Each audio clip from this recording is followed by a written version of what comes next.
నేడు సీఎం చంద్రబాబు అధ్యక్షతన ఎస్ఐపిబి సమావేశం జరగనుంది.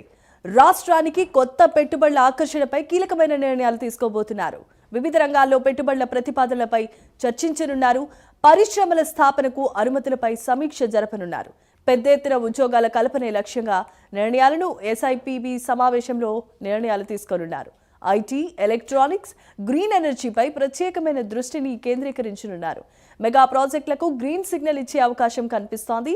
పెట్టుబడిదారులకు వేగవంతమైన అనుమతులపై నిర్ణయం తీసుకోనున్నారు. ఎస్ఐపిబి సమావేశంలో డిప్యూటీ సీఎం పవన్ కళ్యాణ్ పాల్గొననున్నారు. ఇదే అంశానికి సంబంధించి మరిన్ని అప్డేట్స్ మా కరెస్పాండెంట్ శ్రీహరి లైవ్ ద్వారా అందిస్తారు. శ్రీహరి, చెప్పండి. Right, good morning Jemimah. నేడు సీఎం చంద్రబాబు నేతృత్వంలో అయితే ఎస్ఐబిపి రాష్ట్రంలో స్టేట్ ఇన్వెస్ట్మెంట్ పబ్లిసిటీ బోర్డు ఏదైతే ఉందో దీనికి సంబంధించి అయితే సమావేశం నేడు రాష్ట్ర సచివాలయంలో 11:30 గంటలకైతే సమావేశం కానుంది. అయితే దీంట్లో ప్రధానంగా రాష్ట్రంలో ఇప్పటికే ఎన్నికల సమయంలో సీఎం చంద్రబాబు అదేవిధంగా ఉప ముఖ్యమంత్రి పవన్ కళ్యాణ్ ఎవరైతే ఉన్నారో ఇద్దరు కూడా ఎన్నికల సమయంలో యువతకు పెద్ద ఎత్తున హామీ ఇచ్చారు. రాష్ట్రంలో పెట్టుబడులు వాటితో పాటు ఉద్యోగ కల్పనలు పెద్ద ఎత్తున తీసుకువస్తామని చెప్పని హామీ ఇచ్చారు. ఈ నేపథ్యంలోనే నేడు రాష్ట్ర సచివాలయంలో అయితే సీఎం చంద్రబాబు అదేవిధంగా ఉప ముఖ్యమంత్రి పవన్ కళ్యాణ్ ఇద్దరు కూడా రాష్ట్రంలో ఏదైతే స్టేట్ ఇన్వెస్ట్మెంట్ పబ్లిసిటీ బోర్డు ఉందో ఈ బోర్డుతో కూడా కమిటీతో సమావేశం కానున్నారు 11:30 గంటలకు. అయితే రాష్ట్రంలో ఇప్పటికే పెద్ద ఎత్తున ఐటీ, ఎలక్ట్రానిక్స్, గ్రీన్ ఎనర్జీ ఏదైతే ఉందో దీని మీద రాష్ట్ర ప్రభుత్వం ఇప్పటికే ప్రత్యేక దృష్టి సాధించింది. దీంతో పాటు మెగా ప్రాజెక్టు కూడా గ్రీన్ సిగ్నల్ ఇచ్చే అవకాశం ఉంది. ఇప్పటికే రాష్ట్ర వ్యాప్తంగా 9.5 లక్షల కోట్ల రూపాయల పెట్టుబడులు గ్రౌండ్ అయ్యాయి. రిమైనింగ్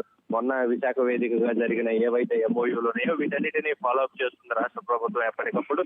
వీటికి కూడా ఇప్పుడు రాష్ట్రంలో పెట్టుబడులు పెట్టేందుకైతే ముందుకు వచ్చాయి కొన్ని సంస్థలు. వీటికి సంబంధించి నేడైతే రాష్ట్ర సచివాలయంలో సీఎం చంద్రబాబు అదేవిధంగా ఉప ముఖ్యమంత్రి పవన్ కళ్యాణ్ ఇద్దరు కూడా సమీక్ష చేసి వెంటనే వాటికి అనుమతులు ఇచ్చే విధంగా అయితే ఈ కమిటీ భేటీ అవబోతుంది. అయితే ప్రధానంగా చూసుకున్నట్లయితే పెట్టుబడిదారులు వేగవంతమైన అనుమతుల పైన వాటికి ఇవ్వాల్సిన ఏవైతే కేంద్రం నుంచి రావాల్సిన అనుమతులు అదేవిధంగా రాష్ట్రం నుంచి రావాల్సిన అనుమతులు వీటన్నిటిపైన కూడా నేడు చర్చిస్తారు. దీంతో పాటు ఏదైతే రాష్ట్ర ఆర్థిక వ్యవస్థ ఉందో ఆర్థిక వ్యవస్థ కూడా వృద్ధి చేసేలాగా ఈ ఎస్ఐబిపి కీలకంగా వ్యవహరించేలాగా అయితే దీనిపైన కొన్ని నిర్ణయాలు కూడా తీసుకోబోతున్నారు. దీంతో ఉప ముఖ్యమంత్రి పవన్ కళ్యాణ్ కూడా ఈ రోజు సచివాలయంలో అయితే పాల్గొంటారు ఈ సమావేశంలో.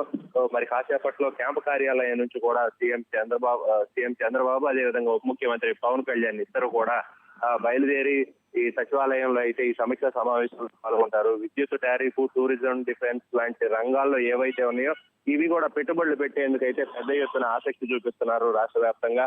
అయితే దీనికి సంబంధించి కూడా ఉద్యోగ ఉపాధి కల్పనలపై అయితే నేడు ఉప ముఖ్యమంత్రి పవన్ కళ్యాణ్ తన కార్యాలయంలో సచివాలయం 2వ బ్లాక్ లో కూడా అక్కడ అధికారులతో అయితే సమీక్ష సమావేశం అయితే పాల్గొంటారు. జమీమా.